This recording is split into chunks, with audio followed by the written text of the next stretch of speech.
दूसरी सिंचाई जब करें तो यूरिया दें या ना दें, यूरिया दें तो उसके साथ क्या दें, वो सब डिपेंड होता है आपकी फसल के इंटरफेस पे। जैसा कि आप फसल देख पा रहे होंगे, ग्रीनिंग अच्छी है, ट्रिलिंग भी इसके अंदर अच्छी है, और बाकी बढ़वार आप देख ही पा रहे होंगे। वैसे तो जो सिंचाई होती है दूसरी, वो लगभग 40 से 45 दिन के बीच बताई गई है, यानी 23-23 दिन के 2 पार्ट बनाए जाते हैं, तो 46 या फिर 50 तक। लेकिन सबसे ज़्यादा डिपेंड होती है आपके मिट्टी के आधार पर। जैसा कि मैं आपको चेक करके बताऊं, आप देख पाएंगे यहाँ की जो भूमि है, इसमें पर्याप्त नमी अभी भी बनी हुई है, आप देख सकते हैं।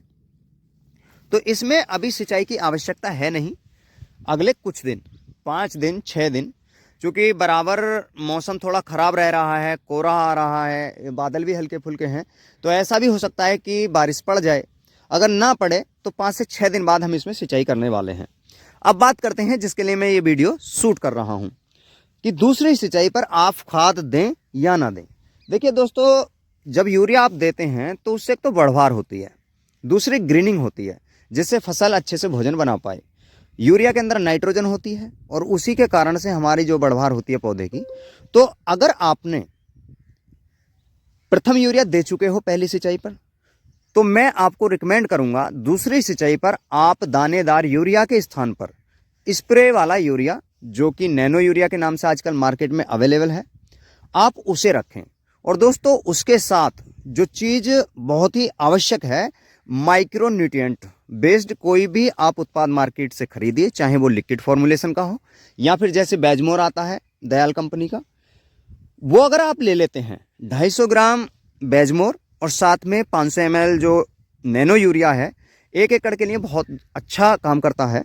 अगर आप उसका स्प्रे सिंचाई से पूर्व 1 या 2 दिन या सिंचाई के बाद, जैसे ही आपकी ज़मीन थोड़ी मतलब शुष्क हो जाए, जिससे पाए अपना ज़मीन पे ना बैठे, और उस समय आप डाल देते हैं, तो देखिए जितने भी सूक्ष्म पोषक तत्व होते हैं, जिसमें जिंक है, सल्फर है, मैग्नीशियम है, क्लोरीन, बोरोन है, कैल्शियम है, इनके कारण हमारी जो फसल है वो बहुत अच्छे से मजबूत होकर के चलती है, और जो हमारी फसल का उत्पादन होता है उसमें भी बहुत ज़्यादा रोल इन चीज़ों का होता है। अगर आप वो चीज़ दे देते हैं माइक्रोन्यूट्रिएंट वेस्ड वाला नैनो यूरिया के साथ, तो जो ट्रिलिंग आपकी फसल ने ली हुई है, तो ग्रोथ एक तो अच्छे से चलेगी, ग्रीनिंग भी अच्छे से हो जाएगी, क्योंकि हम पहले यूरिया पे हर चीज़ नहीं दे पाते हैं। और खासकर इस समय ज़्यादा फसल उत्पादित करने से लगातार हमारी भूमि के अंदर जिंक और सल्फर की डेफिशिएंसी बहुत ज़्यादा मात्रा में देखने को मिलती है। अब ऐसे में आप ना ही तो कैल्शियम लगा सकते हैं हर बार, क्योंकि हर किसान के लिए हर चीज़ अफोर्ड करना बहुत दिक्कत वाली बात है। आप अलग अलग उन चीज़ों को नहीं दे सकते। जो किसान संतुलित तरीके से करते हैं, जैसे माइक्रोन्यूट्रिएंट वाला कोई भी प्रोडक्ट पहले दे देते हैं, तो उन्हें तो मैं खाली बोलूँगा कि आप नैनो यूरिया का स्प्रे डाल दीजिए। जिन लोगों ने जिंक या सीवीड वगैरह पहले यूरिया के साथ दिए हैं और बाकी चीज़ें मिसिंग हुई हैं, तो फिर सबसे बेस्ट तरीके है कि आप स्प्रे जब कर रहे हों दूसरी सिंचाई पर नैनो यूरिया का, उसी के अंदर बैजमोर, सरीखा कोई भी चीज़ ले लीजिए, तो आप देखेंगे एक तो आपकी फसल की ग्रीनिंग बहुत अच्छे से रहेगी, दूसरा जो ग्रोथ आपकी फसल ने मेंटेन की हुई है वो अच्छे से चलती रहेगी, और आने वाले टाइम पे जो आपकी रिकवरी है फसल की, यील्ड आएगा वो बहुत ही मजबूत यील्ड आएगा, कह सकते हैं शाइनिंग के साथ आएगा और अच्छा होगा। आपने देखा होगा बहुत सारे किसान भाइयों की शिकायत रहती है कि फसल अच्छे से चलती रही, लेकिन जब हमने हार्वेस्ट किया तो गेहूं का दाना पिचका हुआ रहा। तो दोस्तों, ये कहीं ना कहीं उन्हीं कारणों से होता है कि कोई भी अगर तत्व डेफिशिएंसी हो गई तो उसके कारण बाकी चीज़ें भी डिसबैलेंस हो जाती हैं, और फिर उसका यील्ड पर हमें देखने को मिलता है। देखिए, एक किसान होता है जो उत्पादन 2.5 क्विंटल बीघे का काटता है, कोई उत्पादन 3 क्विंटल का काटता है, कोई 4.5 तक का काटता है।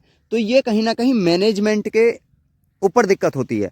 अगर आप दूसरी सिंचाई जब करें और उसी समय नैनो प्लस माइक्रोन्यूट्रिएंट वाला स्प्रे डाल देते हैं, तो फिर आप मान के चलिए कि आपकी यील्ड भी बहुत अच्छी होगी जो गेहूं की है, दूसरा उत्पादन तो होगा ही, और आपकी फसल भी अच्छे से चलती रहेगी। देखिए, इस खेत के बराबर में आप देख पा रहे होंगे 2 फील्ड हैं, वो हल्की सी ग्रीनिंग उसके अंदर कम है। वो यही कारण है कि उन किसान भाइयों ने कुछ और दिया होगा, और हमने इसमें प्रॉपर रूप से जो जो चीज़ें देनी होती हैं पहले यूरिया के साथ वो दी थी। उसका वीडियो भी अपलोड है हमारे यूट्यूब चैनल पर, आप देख सकते हैं। मैं उसका लिंक इसके डिस्क्रिप्शन में रखने वाला हूँ। और एक जो रिक्वेस्ट, जिन जिन किसान भाइयों की फसल इस तरीके से चल रही है और वो यही पूछ रहे हैं कि हमें दूसरी सिंचाई पर खाद दें या ना दें तो क्या दें, तो उनके लिए यही ऑप्शन है, आप यूरिया जो है, जो दानेदार है, उसे ना दें। उसके स्थान पर आप मेरे कहने से स्प्रे डालें नैनो यूरिया का, साथ में माइक्रोन्यूट्रिएंट युक्त कोई भी उत्पाद रखें। दोस्तों अगर बैजमोल लेते हैं तो 250 ग्राम लें और 500 ml आप नैनो यूरिया की लें, और फिर जो है 150 लीटर से 200 लीटर पानी में अपने 6 बीघे पर करा दीजिए, यानी 1 एकड़ में। तो आपको देखने में आएगा कि बहुत अच्छे से आपकी फसल चलती रहेगी और उत्पादन पे आपको इसका सीधा सीधा असर देखने को मिलेगा। जब आप हार्वेस्ट करके अपने घर अपनी फसल को लेकर आएंगे, उस समय आपको उत्पादन बम्पर मिलेगा, ये मेरी गारंटी है। और दोस्तों किसी वजह से, क्योंकि इस समय कई बार हमारे जड़ क्षेत्र में कुछ कीड़े लग जाते हैं, कीट लग जाते हैं, अगर ऐसा हो तो कोई भी कीटनाशक बहुत हल्के रेंज का आप ले सकते हैं, उसका स्प्रे भी डाल सकते हैं। लेकिन मैं रिकमेंड करूंगा यदि आपकी कोई दिक्कत नहीं भी चल रही है और केवल आपको यूरिया के स्थान पर नैनो यूरिया का स्प्रे करना है, तो आप माइक्रोन्यूट्रिएंट के साथ लीजिए और स्प्रे डाल दीजिए। फिर आप देखिए कि आपकी फसल कितने अच्छे से चलेगी और फिर उसका उत्पादन भी आप नोट कर लीजिएगा, बहुत ही लाजवाब होने वाला है। तो दोस्तों आज के वीडियो में ये जानकारी थी जो हमारे किसान भाई फेसबुक पे भी प्रश्न पूछ रहे थे बार बार कि हमें दूसरी सिंचाई कब करनी है और उस पर क्या करें। तो उन किसान भाइयों के लिए ये बहुत ही अच्छा सुझाव है, क्योंकि इसी सुझाव को हम करने वाले हैं अपने खेत में। और हम क्योंकि अभी इसमें होल्ड इसलिए कर रहे हैं कि थोड़ा सा मौसम थोड़ा गड़बड़ है, आप देख भी पा रहे होंगे बादल छाए हुए हैं बराबर। तो अगर हम इस पर अभी डाल दें, ओस पड़ी हुई है, तो ऐसे में धुल भी सकता है। तो आप जब मौसम साफ हो जाए अपने खेतों में ये चीज़ जरूर करें, हम भी करेंगे। उसका भी मैं एक शॉर्ट वीडियो लेके आऊँगा जिस दिन हम स्प्रे कर रहे होंगे दोनों चीज़ों का। तो आप बिल्कुल भी ये चीज़ मिस ना करें, अवश्य करें, जिससे आपकी फसल का उत्पादन इस बार अच्छा आए। दोस्तों हमारी तो यही आशा है कि हमारे किसानों को कम लागत में अच्छा उत्पादन मिल जाए, क्योंकि आजकल खर्चे बहुत ज़्यादा बढ़ गए हैं। तो ऐसे दौर में अगर हमारे किसानों को सस्ते में अच्छा उत्पादन मिलता है तो ये सबसे बड़ी बात है। तो दोस्तों आप भी अपने खेत पर अवश्य ट्राई करें जो मैंने बताया है। तो आज के वीडियो में दी गई जानकारी कैसी लगी बता सकते हैं, और हमसे जुड़ने के लिए हमारे यूट्यूब चैनल को सब्सक्राइब ज़रूर कर लें, जिससे हमें भी प्रोत्साहन मिले और हम आपके लिए नई नई जानकारियाँ लेकर आते रहें।